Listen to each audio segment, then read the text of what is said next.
एक फार्मूला आपके सामने आज हम देने वाले हैं। फार्मूले का नाम है प्रतियोग्यता और प्रतियोगिता में क्या डिफरेंस है। प्रतियोगिता का मतलब होता है प्रत्येक के अंदर जो योग्यता होती है वो विकसित हो जाए, प्रत्येक की जो योग्यता है वो बाहर नज़र आ जाए, डेवलप हो जाए और वो उस योग्यता के अनुसार अपना जीवन को जी सके, उसको बोलते हैं प्रतियोगिता। और प्रतियोगिता माने क्या होता है? प्रतियोगिता माने होता है जो योग्यताएं लोगों के अंदर है उन दोनों में आपस में एक तुलना करना कि किसकी योग्यता ज़्यादा है। तो जब प्रत्येक व्यक्ति अपनी योग्यता पर काम करता है, अपनी योग्यताओं को जो विकसित करता है, तो फिर उसे प्रतियोगिता करने की ज़रूरत नहीं पड़ती है। प्रतियोगिता कराने की या करने की ज़रूरत इसीलिए पड़ती है, तुलना हम कराते ही तब है जब हमारे को डाउट होता है कि जो योग्यता है वो पता नहीं विकसित हुई या नहीं हुई, किसी में योग्यता है कि नहीं है। जब ये डाउट होता है तब हम प्रतियोगिता करा करके उस डाउट को हम क्लेरिफाई करते हैं। तो जो हम स्कूलों में देखते हैं तो अधिकतर जगह हमें प्रतियोगिता आपने देखी होगी वो दिखाई देती है। हमारा मानना ये है कि प्रत्येक को योग्य बनाने की कला विकसित होनी चाहिए।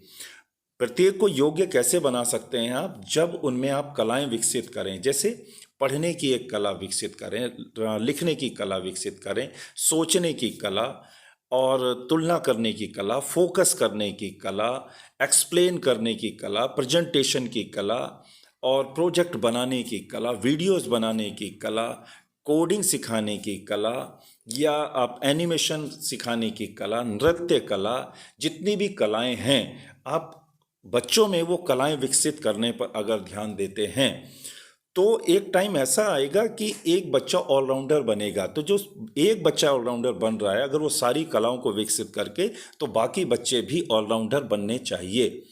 तो अगर हम कलाओं को विकसित करने पर ध्यान दें तो हमें प्रतियोगिता कराने की ज़रूरत नहीं पड़ेगी, क्योंकि प्रत्येक बच्चा अपने आप में यूनिक है और प्रत्येक बच्चा अपने आप में ऑलराउंडर होगा। तो उन कलाओं के बलबूते वो अपने जीवन में बहुत अच्छा करेगा। उसके लिए आपको प्रतियोगिता कराने की आवश्यकता नहीं पड़ेगी। तो जो समय प्रतियोगिताएं कराने में जाता है वो कलाओं को विकसित कराने में जाना चाहिए। जो धन प्रतियोगिताएं कराने में जाता है वो धन योग्यताओं को विकसित कराने में लगना चाहिए। आप अपने अपने बच्चों में देखिए कि आपके अंदर आपके बच्चों के अंदर कौन कौन सी योग्यताएं डेवलप हो चुकी हैं।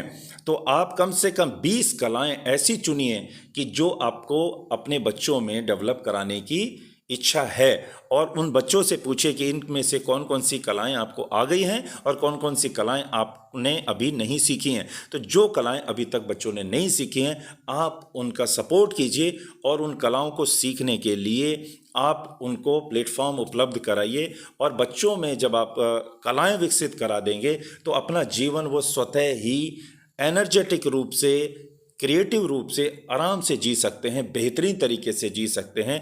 और एक सबसे बड़ी कला एक और होती है, वो होती है अगर आप कंपटीशन वाले क्षेत्र में ना ले जाकर उसको कॉपरेशन करने की कला सिखाते हैं। अगर आपका बच्चे के अंदर कॉपरेशन करने की कला विकसित हो गई तो वो कॉपरेशन करने की कला दूसरे बच्चों में जो कलाएं विकसित हो चुकी हैं उनसे वो कॉपरेट करके खुद को भी वैसा बना सकता है और उनसे वो कलाएं सीख सकता है। और उनसे वो जो सारी कलाएं सीखने के बाद अपने आप को वो कभी भी हर लेवल पर कहीं भी प्रेजेंट कर सकता है और अपना जीवन बेहतरीन तरीके से वो जी सकता है। तो ध्यान दीजिएगा, अपने बच्चों के अंदर कलाएं विकसित करने पर फोकस कीजिए और अपने बच्चे को कंपटीशन वाली भावना अपने दिमाग में वो ना लाने पाएँ। ऐसा उनको बताइए कि बेटा आपको कंपटीशन नहीं, आपको कॉपरेशन करना है और आपको प्रतियोगिता नहीं प्रतियोगिता वाले फार्मूले पर आपको फोकस करना है और अपनी कलाएं जो हैं, अपनी योग्यताएं जो हैं वो विकसित कीजिए। अगर आपका बच्चा योग्य हो जाता है तो जो योग्य होता है उसके पास में बाकी चीज़ें अपने आप चल कर आती हैं। आपको कहीं पर भी परेशान होने की ज़रूरत नहीं पड़ेगी। आपका बच्चा अगर योग्य हो गया है तो योग्यताओं पर आप ध्यान दीजिए, एक एक योग्यता को विकसित कराने पर फोकस कीजिए, वहाँ पर समय लगाइए, वहाँ पर धन लगाइए, वहाँ पर उसको कॉपरेट कीजिए, उसको सहयोग दीजिए और अपने बच्चों के अंदर अधिक से अधिक जो योग्यताएं हैं वो विकसित करने पर आप फोकस कीजिए। अगर आपका बच्चा योग्य हो जाता है तो आपको अपने जीवन में उसको लेकर के आपको किसी भी तरह की परेशानी नहीं होगी और आप खुद देखेंगे कि आपका बच्चा जब योग्य हो जाएगा तो उसके अंदर से सभी प्रकार के भ्रम, सभी प्रकार के डर स्वतः ही निकल जाएंगे और उसका जीवन बहुत शानदार हो जाएगा।